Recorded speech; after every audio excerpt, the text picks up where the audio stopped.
আজকে গেলাম টেলিসিনে অ্যাওয়ার্ডে। তো চলো প্রথম থেকে গল্পটা বলি। ইভেন্টটা হয়েছে অনেক আগে, কিন্তু আমি তোমাদের ভিডিও দিতে লেট করে ফেলেছি। সো আজকে যাচ্ছি আমি টেলিসিনে অ্যাওয়ার্ডে। আমি জানি না কজন তোমরা জানো এই অ্যাওয়ার্ড শোটার সম্বন্ধে, বাট আমি 2 বছর ধরে এই অ্যাওয়ার্ড শোটাতে যাচ্ছি। এই অ্যাওয়ার্ড শোটাতে অনেক অ্যাক্টর অ্যাক্ট্রেসরাই আসেন। তো ফাইনালি কাদের সাথে আমার দেখা হলো সেটা জানতে হলে অবশ্যই লাস্ট পর্যন্ত ভিডিওটা দেখতে হবে। তো চলো শুরু থেকে বলি এবার। আমি তো মেকআপের কিছুই পারি না।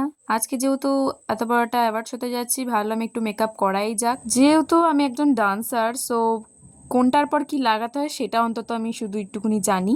তো যা ছিল ওই দিয়ে হালকা কিছু করার চেষ্টা করেছিলাম। এসব করতে গিয়ে তো আমার হয়ে গেছে লেট। তারপরে লাস্টে পারফিউম, তারপরে ঘড়ি, এগুলো কোনো রকম তাড়াহুড়ো করে পরে আর বেরিয়ে গেছি। বেরিয়ে দেখি ও বাবা রে বাবা, কি গরম! আমি এবার ভাবছি আমি মেকআপ কেন করতে গেলাম। স্টেশন আসার আগে অবধি তো অন্তত মেকআপটা ঠিকই ছিল। তারপরে যে স্টেশনে আসলাম, স্টেশনের ওই রোদে মেকআপ আমার গলে গিয়ে খুবই অবস্থা খারাপ হয়ে গেছিলো। ক্যামেরায় হয়তো বোঝা যাচ্ছে না, কিন্তু সামনে বোঝা যাচ্ছিল। তো কোনো রকমে ট্রেনটায় উঠলাম, উঠে ক্যামেরাটা খুলে দেখলাম যে আমাকে কীরকম সুন্দর লাগছে। তারপরে দেখলাম যে খুবই বাজে অবস্থা আমার মুখের। অবশেষে কোনো উপায় না পাওয়ায় তো আমি জল দিয়ে পুরো মেকআপটা তুলে ফেলেছিলাম স্টেশনে নেমে। তারপরে গিয়ে এবার একটু ঠিকঠাক লাগছিল। তোমরা দেখলেই বুঝতে পারবে মেকআপের লুকটা আর এখনের লুকটা পুরো আলাদাই লাগছে।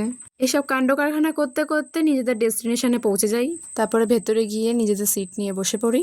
তার কিছুক্ষণ পরেই অনুষ্ঠানটা শুরু হয়। এবার বলে দিই, এই অনুষ্ঠানটার হোস্টিং করছিল, মানে অ্যাঙ্কারিং করছিল নীলদা এবং রিমঝিমদি।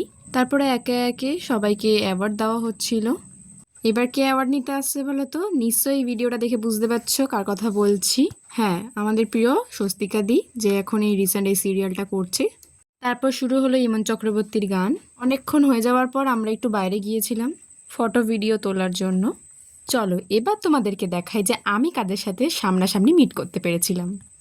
ফার্স্টে ছিল সোহিনী দি, তারপর ছিল জ্যোতির্ময়ী দি, এই ছিল আমাদের শ্রাবন্তী দি আর অঙ্কুশদা। ও লাস্টে কিন্তু স্বস্তিকাদির সাথেও ফটো তুলেছিলাম। তারপর এসব করতে করতে আস্তে আস্তে অনুষ্ঠানটা শেষের দিকে যেতে থাকে। অ্যাট লাস্ট অনুষ্ঠানটা শেষ হয় এবং আমরা বাড়ি যাওয়ার জন্য বেরিয়ে পড়ি। বাই আজকের মতন। সো এই টেলিসিনে অ্যাওয়ার্ড নিয়ে তোমাদের যদি কোনো কোশ্চেন থেকে থাকে অবশ্যই তোমরা কমেন্ট করে জানাতে পারো।